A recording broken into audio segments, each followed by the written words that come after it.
Minsan talaga pabalik-balik, minsan talaga bumabalik at nangungulit, manghaharas at magte-text kahit medyo matagal na talaga yung loan. Tandaan niyo, bumabalik yan. Ang minimum nila ng panghaharas, time frame ng mga ulan na yan is 4 to 6 months. Pero may panahon na babalikan kayo ng mga ulan na yan. Kahit taon na yun dumaan, kahit 1 taon o 2 taon. Okay? Para maliwanagan lang kayo na akala nyo, porket tumahimik sila ng ilang buwan, tahimik na hindi.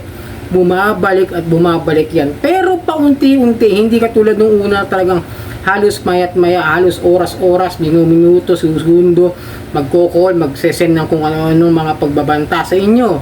Di ba? Ganun yan eh. Kaya, kasi may i-update ko sa inyo ngayon dito sa number ko na ginagamit ko no, sa pag-apply ko doon sa mga OLA na loanan ko.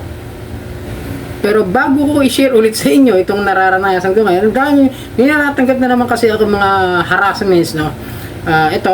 Bago ang lahat, makikisuyo muna ako sa inyo, dapat pakisuportahan yung aking mga social media account, aking Facebook, TikTok at itong aking YouTube channel. Sana po mag-like, mag-subscribe po kayo. Like, share, hit nyo yung notification bell para updated po kayo sa mga videos na ginagawa natin dito sa Usapang OLA. Yan. Papakita lang kasi pero tago ko yung pangalan ko, yung tunay kong pangalan. Kaya meron ako natanggap. Ngayon na pagbukas ko ng cellphone ko, yung isa ko kasing number, ito talaga yung ginamit ko sa lahat ng OLA ko. Sa 5 OLA na yan, alam ko kung sino yung mga nangaharas talaga dyan. At yung 2 na loan shark na yon. Ngayon, dahil nga nakakatanggap ako ng nakaraan na mayroong mga collection agency na nag-text sa akin na sinisingil ako at may tumatawag. At ito nga kasi ginagamit ko ngayon dahil nga ginagamit siya sa kong phone dito na minsan pinagamit ko pang hotspot dito sa aking laptop. Kaya ginagamit ko ngayon. At bala ko rin kasing magbalik sa magsimulan isa pang channel para sa mga OLA review. Para doon sa mga nagtatanong sa akin kung legit ba o hindi yung isang OLA. Medyo magdadalawang channel ako. Dito kasi para sa mga advice ko sa mga nahahara sa mga OLA, mga bibigay kong payo kung anong gagawin niyo. Doon sa isa kong gagawin channel is para lang sa mga OLA review yon. Kung ano talaga kung paano maging honest reviewer ng mga OLA. Ito pakita ko sa inyo yung text sa akin ngayon. Your warrant of arrest will be executed within 24 hours for 3 consecutive non-appearance to your court hearings. May wala nga dumarating eh. Paano ka pupunta? Engot. Ito appearance to your court hearings. Violation under revised penal code Article 315 Estafa and Article 318 Deceit. The warrant section will coordinate to your designated municipal police station, Philippine National Police, to assist us. Pupunta pa naman kami ng PNP sa Sabado. So, doon na ba ako huhulihin? Di ba? Before it will reflect in your clearance as a derogative record, call us immediately to avoid commotion in your area. Warrant section. Ba? Bilib ako ron OLA, meron ng warrant section? Ba? May sarili kayong departamento o ahensya ng PNP doon sa opisina nyo? Di nga. Baka pag pumunta ako sa PNP sa Sabado, pakita ko to, ilolokit na naman kayo. Diba? Malaman pa kung sino naman to. Sa messenger ko, minsan binubuksan ko sa spam message, wala na ako natatanggap. Yung isa nga doon na hinaras ako, pagpunta ko sa PNP, hindi na nag-reply sa akin. Nung nakita ko, wala namang problema maningil kayo sa akin kung meron talaga akong kailangan bayaran sa inyo. Daanin natin sa legal. Yun lang naman ang pinopoint out ko, di ba? Yung dati nga, yung Iyon nga, yung legit na lending company na Iyon, for 2 years doon nakapagbayad, pumunta sa bahay, kinausap ko. Dala nyo lang ako ng demand letter. Ganun lang naman yung kasimple. Demand letter, puntahan nyo yung bahay ko doon, yung address na binigay ko sa inyo, doon sa Caloocan. May tao naman doon na pwedeng kumuha, mag-abot o mag-receive.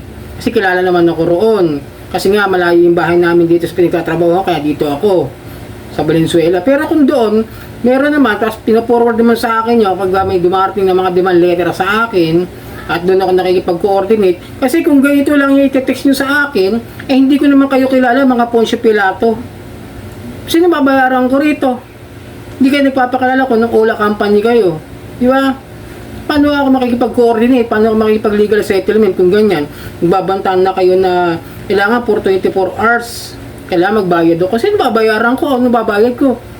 Magkano ibabayad ko? Ano, kulo-kulo ko? Magtatapon ako ng pera na hindi ko naman alam kung kanino ko ibibigay yung perang yun. Diba?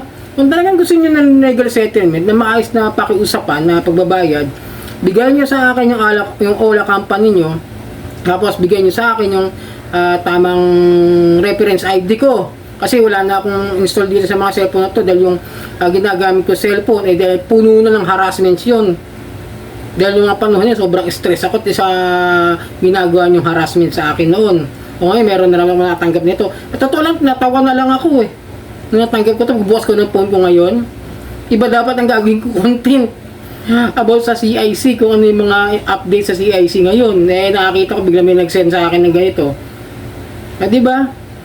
Sisingilin niyo ako ng ganito, paano tayo magkakaintindihan? Pero kung ganyan ang gagawin niya, eh, magkita tayo sa PNP. Pupunta naman ako, pumunta na rin kayo ron, Sabado. Eh, papakita na naman ako sa kanila. Kasi nga sabi ko sa inyo, kahit gano'ng katagal yung utang na yan, as long as legal yung pamamaraan ng paniningil ninyo, wala magiging problema. Idaan nyo sa tamang pagpapadala ng demand letter. So, unang demand letter nga lang, nagbayad na ako eh. Inausap ko na, nagka-settlement kami, kahit partial installment. As talaga tinatanggal ha, hindi yung katulad ng mga style ng mga Ola na bayad ka ng bayad.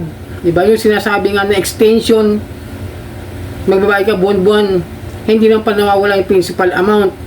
Yung extension, sasabihin nila partial payment ng buwan na to, magbabayad ka ng 1.5, susunod buwan 1.5 na naman, tapos 1.5 hanggang umabot ng 6 na buwan, kaka 1.5 mo, magkano na yon? Sabihin ko 3, 6, 9 o di 9,000 na sa kada 1.5 isang buwan, di ba? Sa 6 na buwan yun, di 9,000. Tapos babayaran ko ba pagdating ng huling buwan? Sabi ko na pang 7 months, babayaran ko pa rin yung principal amount. Ano yung lukuluhan? Di ba ganun kasi yung ginagawa ninyo, kaya hindi kayo binabayaran agad-agad eh.